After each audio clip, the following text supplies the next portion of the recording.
جو لوگ ایمان لائے اور عمل نیک کرتے رہے ان کو اللہ بہشتوں میں جن کے نیچے نہریں بہ رہی ہیں داخل فرمائے گا، اور جو کافر ہیں وہ فائدے اٹھاتے ہیں اور اس طرح کھاتے ہیں جیسے حیوان کھاتے ہیں، اور ان کا ٹھکانہ دوزخ ہے۔ اور بہت سی بستیاں تمہاری بستی سے جس کے باشندوں نے تمہیں وہاں سے نکال دیا زور و قوت میں کہیں بڑھ کر تھیں، ہم نے ان کو برباد کر دیا اور ان کا کوئی مددگار نہ ہوا۔ بھلا جو شخص اپنے پروردگار کی مہربانی سے کھلے رستے پر چل رہا ہو وہ ان کی طرح ہو سکتا ہے جن کے اعمال بد انہیں اچھے کر کے دکھائے جائیں، اور جو اپنی خواہشوں کی پیروی کریں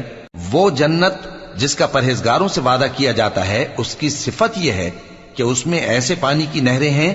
جو بو نہیں کرے گا، اور دودھ کی نہریں ہیں جس کا مزہ نہیں بدلے گا، اور شراب کی نہریں ہیں جو پینے والوں کے لیے سراسر لذت ہے، اور صاف شدہ شہد کی نہریں ہیں، اور وہاں ان کے لیے